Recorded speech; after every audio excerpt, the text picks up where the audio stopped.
So how was your Thanksgiving? Thanksgiving was amazing. Got some time. My son came back from prep school and had good food and got able to rest a little bit, so that was good. Your like Recharge the batteries. So like your best side dish or what you know, like your go-to as well? Gosh, my sister-in-law made her homemade macaroni and cheese, and it was really, really good. It's one of my favorites. So all the kids, we were all excited. It's even better, maybe even left over, because yesterday it was pretty darn good too. On a day like that, do you ever check the weather back in Syracuse and see the temperature back there? No, I just, our days were absolutely gorgeous. I was like, this place is amazing. So it was a good time to spend time with family and friends and eat good food and relax a little bit. And it was awesome. Do you ever worry about these guys sort of getting off sort of conditioning and, you know, maybe picking out for a day, and that's really not so great when you're in season? No, we run them. We make sure that we keep doing that. They needed some time off too. I thought that was really good, and we're able to have some decent practices. Shore up some good stuff. Execution offensively, defensively, where we can be better. But the time off was really, really good for these guys. It's a long season. When you look at the schedule, I'm sure you have plans on where you want to be at certain points during the season. Are you where you want to be? A little behind, a little ahead? Where are you? There's a lot. We have a lot to get better at, but we've gotten better. And I've said it multiple times. Baby steps. This team is, might take 2 steps forward and take a step back here and then. Hopefully they don't, but that's what you usually have with inexperience and youth.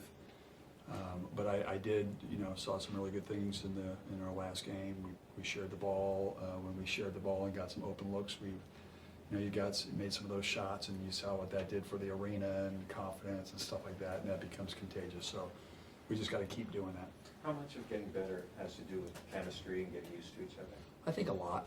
I think a lot to do, and you can only get that experience through games and playing. And as much as there were so many games in a row, it was also good to get back on that court. I was worried about our energy. Our energy after the San Diego game, I thought was really, really good. And the time off is needed academically, everything for these guys. Rest, and hopefully we can have a good practice today and play well tomorrow night. Hey, it seemed like it was this time last year that you guys were really struggling as a 3-point shooting team, and then something happened around December. I don't know. I think you might have changed to like practice, whatever, and then you guys took off. Are you hoping or expecting a similar jump with this year's team?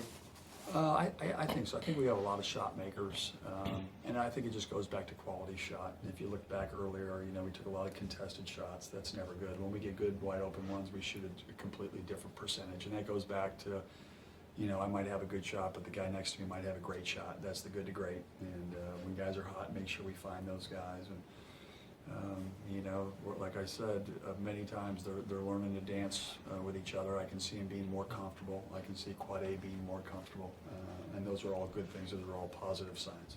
Was that what you were seeing in the last game offensively, that guys were recognizing great shots over good shots, and that's why the offense kind of took that step? I think so. And then you have the younger guys knowing, for instance, Jaden, what's a good shot and what we're doing for him. And those are all, steps that we're taking as a team. I think Quad A's a really good offensive player. Right now, he's been really doing trying to, get everybody in our set and doing it. But he has the ability to be explosive scorer and shooter as well. And I think you're just going to see this team hopefully just keep incrementally getting better and better as the season progresses. You do not want to peak right now.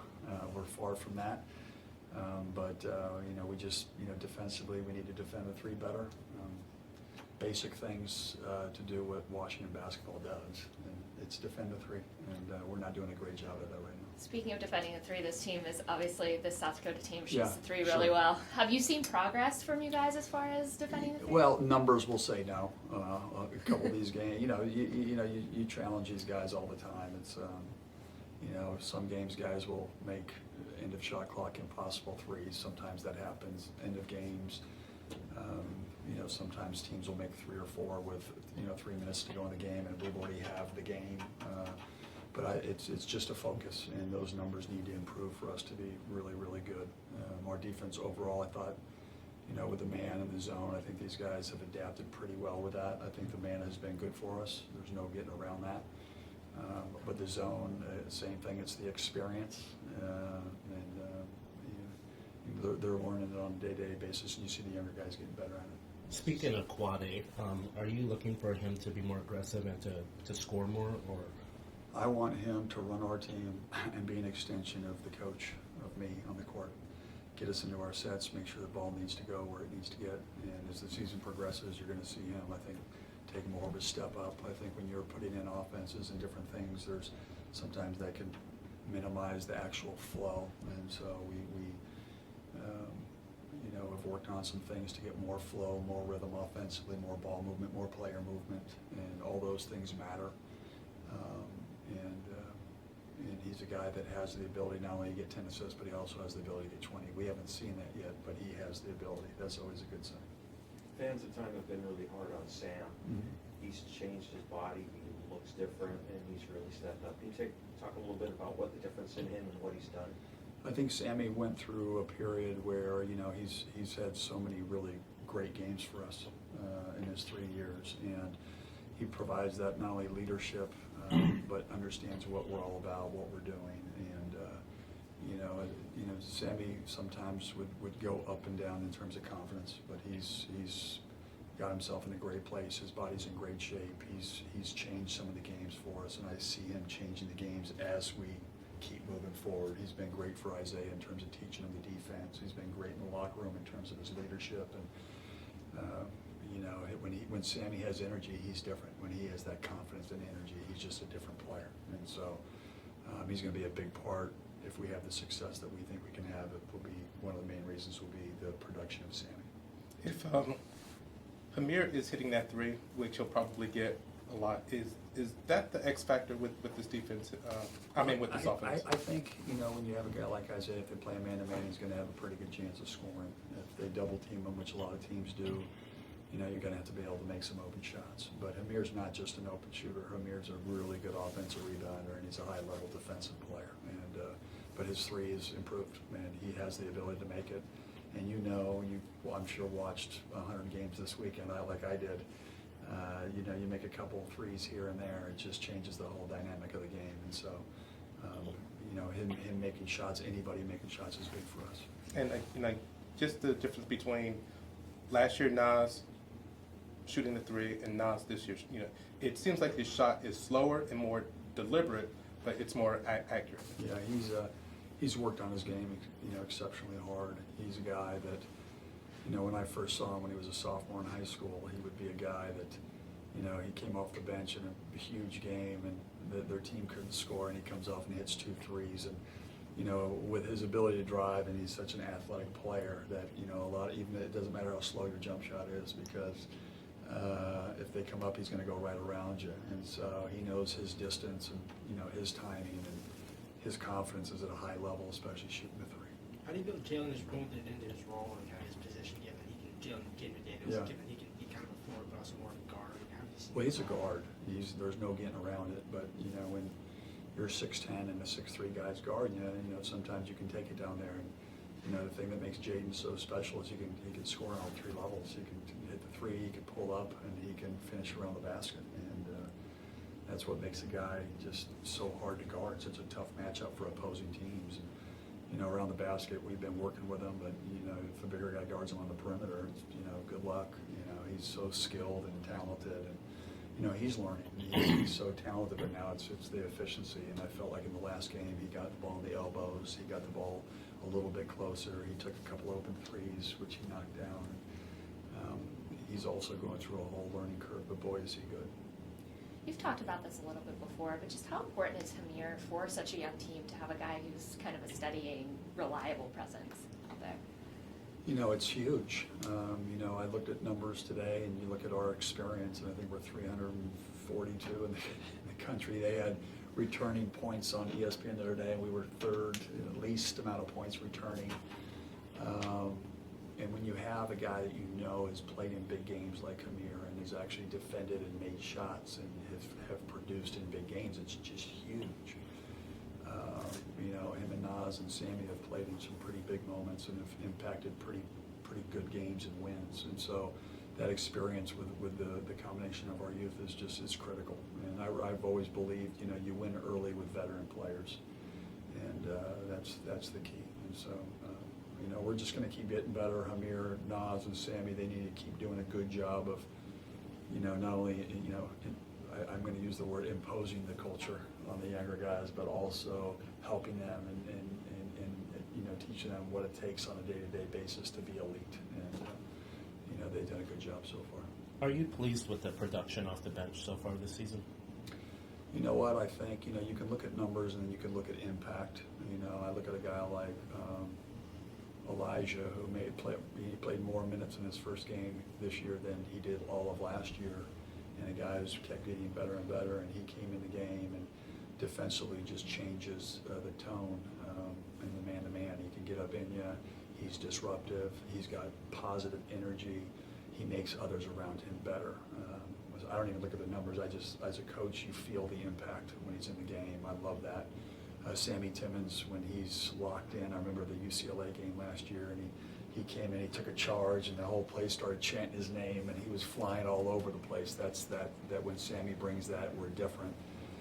Jamal Bay, you know, he's a guy that gives us so much flexibility. He can play the 1, he can play the 2, he can play the 3. We saw what he did in the first exhibition, scoring 25 and 5. Like, he has that, you know, he has that potential. He's still new. He didn't play a lot of minutes last year, but he's got that ability. And so, you know, the other guys, Nate Roberts has brought out energy. You know, I think that as they keep getting better and showing well in practice, they could earn more minutes. Raekwon Battle had missed some practice. Marcus Tohonis missed it with his mouth, so he was behind. But I'm so excited about our bench and who we have. So many options that can impact our games and wins. Talk about the bench. How comfortable are you with your rotation? Is that going to be something you're going to fluctuate with? You know what? I can tell you, our rotation becomes, it's all based on, you know, teams.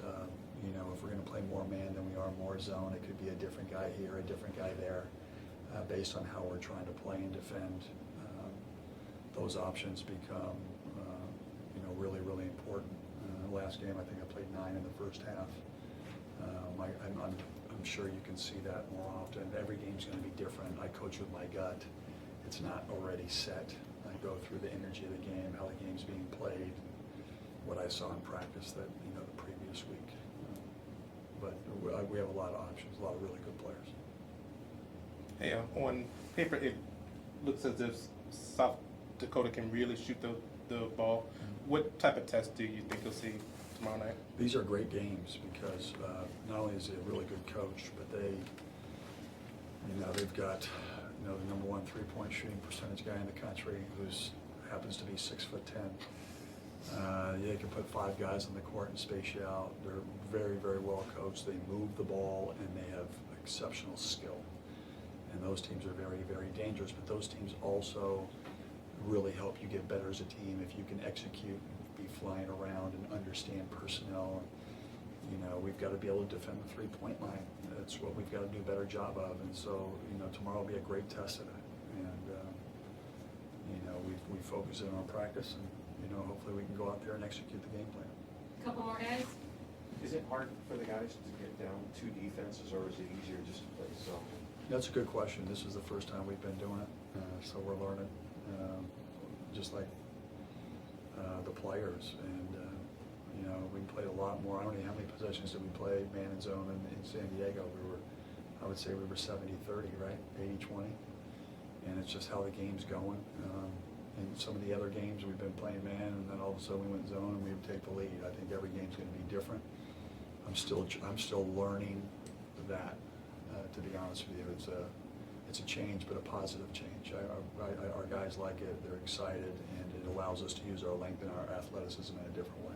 Is playing zone more mental than playing man? I don't think so. I think for both of them, you know, they're very, very similar in terms of philosophical, in terms of how we play. Any good defense, you know, you have to have awareness. You defend the ball, so you're in position of the ball, and you have to have active hands. Sometimes I can say teams that take time off the clock, you can get stale, and there you allow that. When you're in man, you can kind of force the tempo a little bit. And in a lot of these games, you're trying to get more possessions. All right. Thank you. Thanks, Coach. Yeah. I got a good workout today.